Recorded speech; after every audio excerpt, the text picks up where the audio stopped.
Assalamualaikum warahmatullahi wabarakatuh. Perkenalkan, nama saya Ahmad Wilirino. Saya Yoga Putra Karmanda. Saya Nadia Pratiwi. Pada kesempatan kali ini, kami akan menjelaskan apa aja komponen-komponen yang ada pada PC, dari CPU, VGA, dan kegunaan-kegunaan yang lainnya. Halo semuanya, kami dari kelompok gaming Praktikum Arsitektur Komputer kelas 2D. Perkenalkan, saya Nadia dan yang bersama saya ada Yoga dan Wildi. Di video ini kami akan mempresentasikan tugas UTS kami, yaitu perencanaan rakit PC dari studi kasus yang sudah kami kembangkan sendiri. Studi kasus kami berjudul The Ultimate 4K Enthusiast Gaming and Streaming Station 2026. Bayangkan seorang atlet e-sport sekaligus konten kreator gaming yang butuh satu PC untuk dua kebutuhan berat sekaligus, yaitu main game AAA di resolusi 4K dengan frame rate tinggi sambil live streaming ke YouTube tanpa patah-patah. Disinilah pentingnya memahami arsitektur komputer. Bukan asal pilih yang mahal, tapi kita harus pastikan setiap komponen kompatibel satu sama lain dan punya jalur data yang efisien. Yuk, langsung kita bedah satu persatu. Untuk komponen yang pertama yaitu prosesor. Komponen pertama dan paling penting adalah otak dari PC ini, yaitu AMD Ryzen 7 7800X3D. Prosesor ini punya 8 core dan 16 thread dengan estimasi harga kisaran Rp6.500.000. Untuk kelebihan yang pertama yaitu prosesor ini menggunakan teknologi 3D V-Cache di mana L3 cache sebesar 96 MB ditumpuk secara vertikal di atas chip.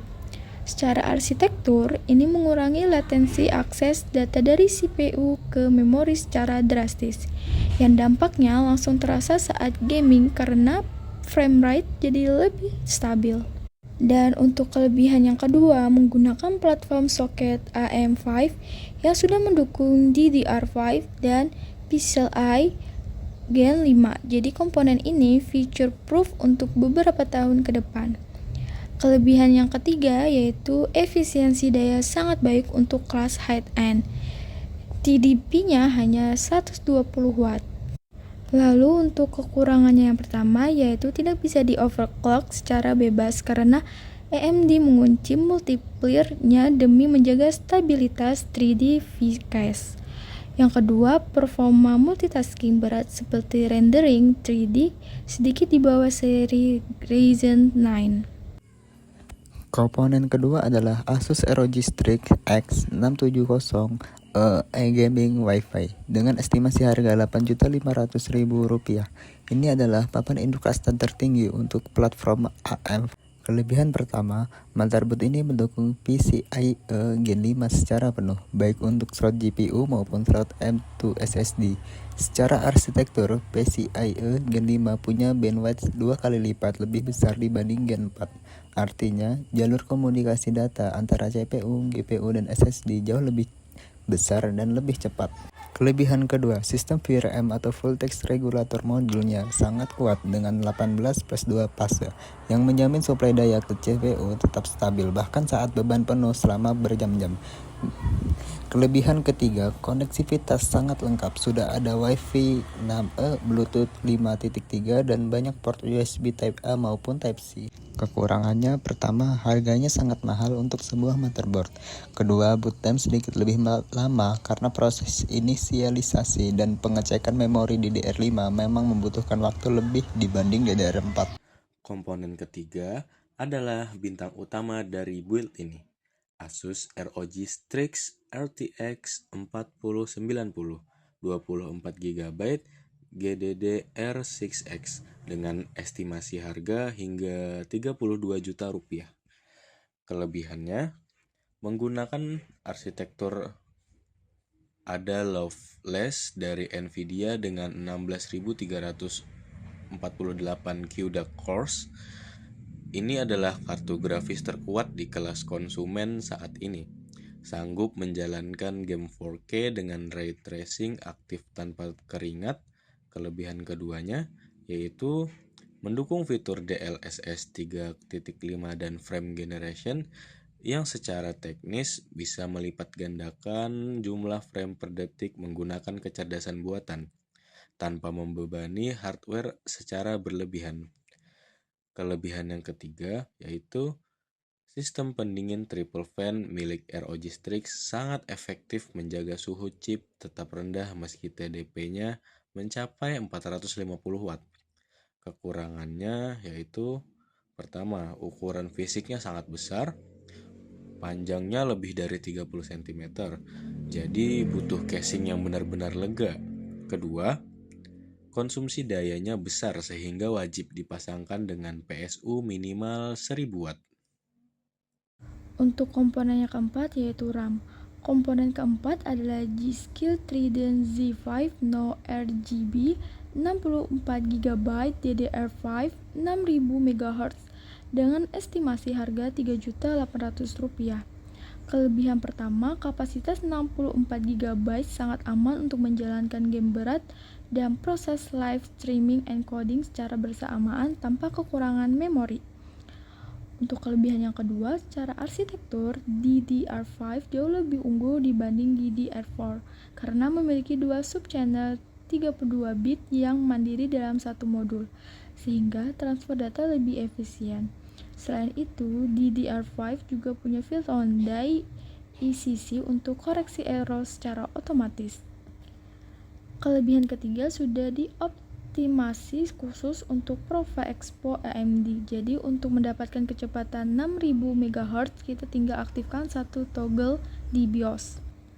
Dan untuk kekurangannya, yang pertama harganya jauh lebih tinggi dibandingkan DDR4. Kedua, tinggi modul RAM ini cukup besar sehingga berpotensi berbenturan dengan air cooler yang punya heatsink lebar. Komponen kelima adalah Samsung 990 Pro 2TB NVMe Gen 4 dengan heatsink bawaan. Estimasi harga yaitu Rp2.900.000. Kelebihan pertama, kecepatan baca sekuensialnya mencapai 7.450 MB per detik. Untuk perbandingan, SSD konvensional hanya sekitar 100-150 MB per detik. Jadi loading game dan sistem operasi terasa hampir instan. Kelebihan kedua, dilengkapi heatsink bawaan dari Samsung untuk mencegah thermal throttling, yaitu kondisi di mana SSD menurunkan kecepatannya sendiri karena terlalu panas. Kelebihan yang ketiga, durabilitas atau nilai TBW-nya sangat tinggi, cocok untuk penggunaan intensif jangka panjang. Kekurangannya yang pertama, harga per gigabyte-nya lebih tinggi dibanding brand kompetitor. Dan kekurangan yang kedua, agar performa maksimal wajib dipasang di slot M2 yang mendukung PCIe Gen 4 atau Gen 5. Komponen yang keenam adalah Asus ROG Thor 2 1200 watt dengan sertifikasi 80 plus Platinum, estimasi harga hingga Rp5.500.000. Kelebihannya, yang pertama adalah sertifikasi 80 plus Platinum, artinya efisiensi konversi dayanya di atas 92%, sehingga lebih sedikit energi yang terbuang jadi panas. Kelebihan yang kedua, PSU ini sudah mendukung standar ATX 3.0 dan memiliki kabel 12 volt asli bawaan, sehingga daya yang masuk ke RTX 4090 lebih stabil tanpa risiko adapter tambahan yang bisa meleleh. Kelebihan yang ketiga adalah ada layar OLED kecil di bagian PSU untuk memantau konsumsi daya secara real time. Fitur unik yang jarang ada di PSU lain.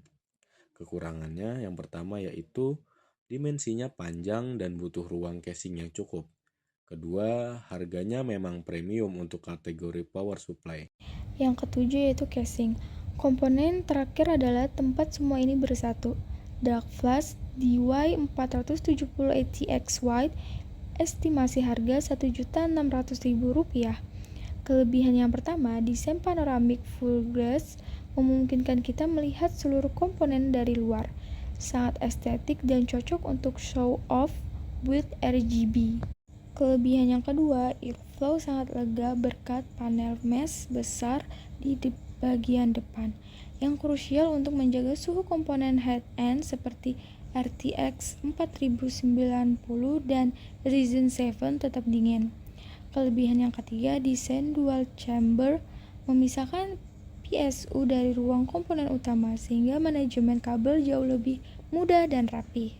Dan untuk kekurangannya yang pertama, ukurannya full tower cukup memakan ruang di atas meja.